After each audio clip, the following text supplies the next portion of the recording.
Makanya pada saat itu saya komitmen horor itu saya pengen hanya Danur aja karena karakter Risa udah melekat. Lalu saya eksplor di genre lain, makanya saya ambil film drama, film-film drama keluarga, drama romansa gitu. Karena memang saya masih eksplor pada saat itu jadi aktor, pengen nyobain semua genre. Jadi ya pada saat itu dilemanya adalah ada tawaran horor, ya saya tetap komit belum dulu, pengen nyoba genre lain dulu. Dan memang pada saat itu Danur 1, 2, 3 itu jedanya nggak terlalu lama ya Pak. Jadi ntar deh saya masih ada komit sama Danur 2.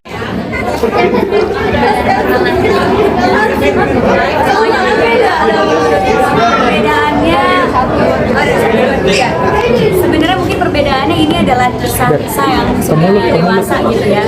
Dan dari awal dia baru melihat Peter CS sampai akhirnya dia itu udah menjalani fase hidup yang dimana dia harus melihat adiknya bertumbuh dewasa. Terus juga ada, belum boleh di spoilerin sih ini ceritanya apa. Cuma ya bagaimana Risa menjalani kehidupannya sekarang, dimana dia udah kerja, umurnya juga udah cukup dewasa dan dia tidak bisa melihat Peter CS lain. Karena kan di Danur juga kalau ditonton mereka si Risa emang udah nggak bisa melihat Peter CS. Nah di sini bagaimana bisa melanjutkan hidup dengan perubahan itu yang ada di hidupnya.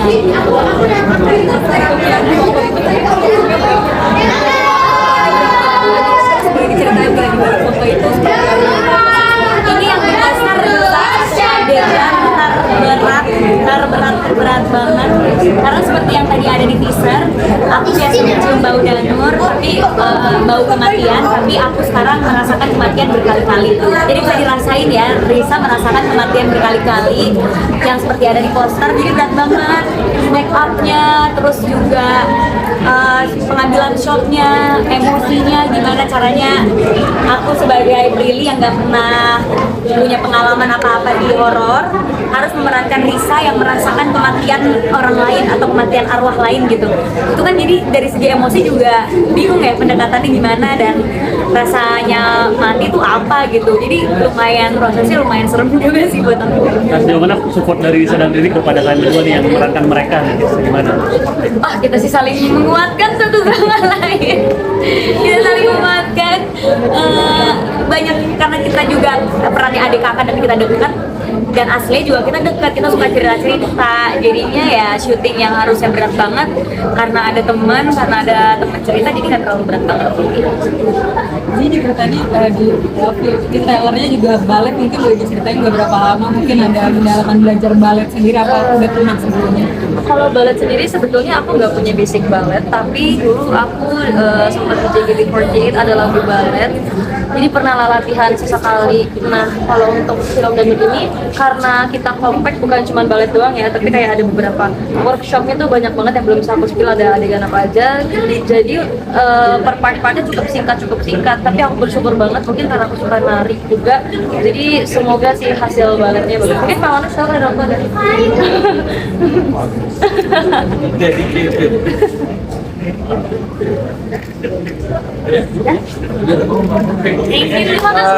Boleh promo dulu nggak? Dibilang bosnya bilang tidak boleh announce. Tunggu, kita punya strategi kapan yang pasti film ini punya strategi yang tepat. Ini brand kami tunggu 2019 karena 2017 Maret benar Hari Film Nasional, terus 2018 kami rilis. Tiap tahun kami melakukan rilis Danur, tapi ini kali banyak opsi cerita dari kehidupan Risa. Kami tinggal pilih momen yang mana, cerita yang mana, dan ada jujur waktu itu Danur itu siapa yang nggak mau melanjutkan ya, istilahnya IP besar, track record, dan bisa dibilang film horor pertama di 2017 yang bangkit lebih dari 2 juta penonton. Selalu 1 juta aja udah luar biasa sebelum Danur. Jadi kami di sini punya tanggung jawab yang punya apa ya? Kalau MD lihatnya nggak mau kita punya franchise besar, punya IP besar, terus kayak Haji Mumpung mau mau diperes gitu, udah rilis sampai jelek. Jadi kami beberapa kali ceritanya nggak happy, atau saya nggak happy, atau penulisnya belum happy, terus sutradaranya belum. Jadi banyak banget elemen, dan kami udah lockdown. Bisa terima kasih waktu itu udah mau syuting tapi nggak happy. Saya bilang, saya jujur belum happy skripnya. Ya, kita nggak tahu kalau nggak happy kita betul kan, kita pernah 1,5 tahun yang lalu kalau nggak salah, hampir 2 tahun. Jadi kami tidak mau kompromis, dan akhirnya Danur ini kita sepakat the last chapter strategi barisan. Dijawab ya Mas. Ditunggu ya Mas Rayanya, nggak sabar banget ya kayaknya. Mancing gitu, jago emang. Terima kasih Mas Ryan pertanyaannya. Kalau dari segi saya sendiri, betul sekali Danur itu film pertama yang mempercayakan saya untuk menjadi peran utama. Karena pada saat itu di 2015 ya Pak, waktu saya mendapatkan tawaran Danur, itu saya sangat stabil sekali untuk berpindah dari sinetron dan ke film. Karena pada saat itu 10 tahun lalu ada stigma bahwa kayaknya artis sinetron gak bagus kalau main film. Ada stigma itu, yang dimana saya berusaha sekali pengen bilang bahwa gak ada loh aktor itu dikotak-kotakan, semua itu sama saja gitu. Tergantung bagaimana kita melihat peran itu gitu, dan semua peran itu penting menurut saya di proyek apapun. Tapi gara-gara waktu itu tidak ada kepercayaan publik bahkan untuk saya terjun di dunia film, sayanya pun jadinya tidak percaya diri. Tapi tiba-tiba ada tawaran dari MD Danur, dan saya tahu buku Danur itu bestseller di toko buku. Jadi itu saya makin ragu lagi. Kenapa saya sih, kan masih banyak ada aktor-aktor lain yang udah punya track record ya, udah punya track record bisa bawa penonton ke bioskop, udah punya track record acting. Kenapa saya? Tapi pada saat itu Pak Manoj, Pak Sanjay waktu itu casting directornya meyakinkan, Dek pasti kamu bisa gitu. Coba aja dulu, siapa tahu ini bisa menjadi pintu untuk kamu masuk ke dunia film. Akhirnya saya ya udah, saya memantapkan diri walaupun saya waktu itu gak percaya diri untuk main di Danur. Dan pada saat itu juga industrinya gak ada yang menayangkan film horor. Karena film horor kalau teman-teman ingat lagi jelek banget image-nya, karena banyak film-film horor yang menayangkan adegan dewasa.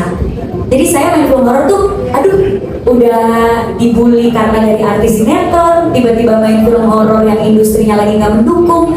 Ini keputusan yang tepat bukan ya?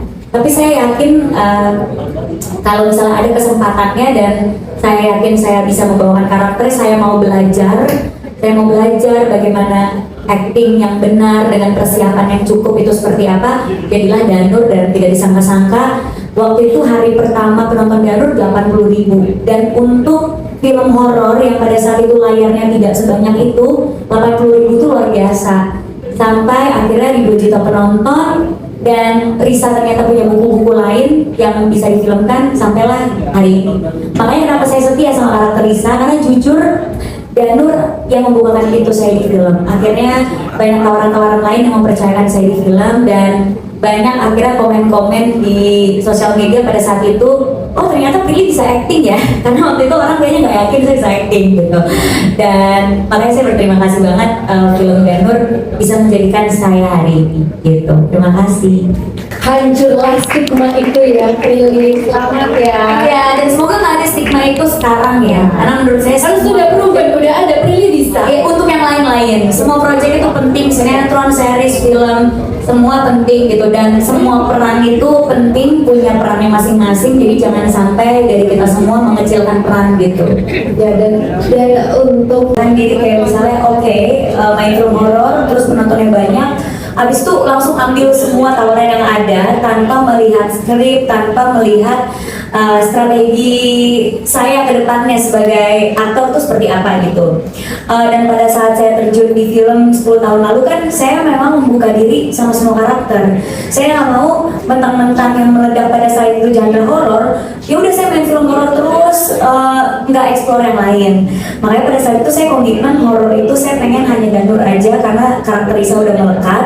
Lalu saya explore di genre lain, makanya saya ambil film drama, film-film drama keluarga, drama romansa gitu. Karena memang saya masih explore pada saat itu, jadi aktor pengen nyobain semua genre. Jadi ya pada saat itu dilemanya adalah ada tawaran horor ya saya tetap komit. Belum dulu pengen nyoba genre lain dulu, dan memang pada saat itu Danur 1, 2, 3 itu jedanya nggak terlalu lama ya Pak. Jadi ntar deh saya masih ada komit sama Danur 2, saya masih ada komit sama Danur 3. Pas Danur 3 sampai Danur The Last Chapter ini yang susah karena jedanya 6 tahun.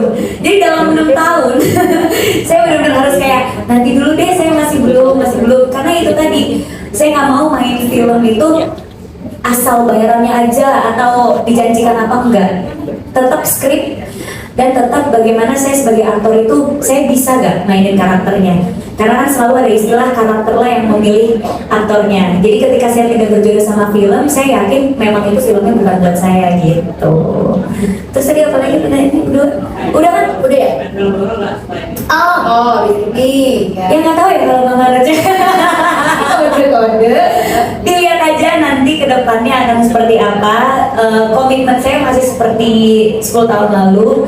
Saya tidak mau membatasi karakter dan genre yang saya mainkan. Yang pasti ingin membuka kesempatan ke semua karakter lain juga gitu. Tapi proyek sudah teruji Mama, kesetiaannya. Kenapa? Teruji ya Pak ya. Nanti invoice-nya saya tambahin. Oke, berikutnya Kadian. Oke, Download Tribun X sekarang. Menghadirkan lokal menjadi Indonesia.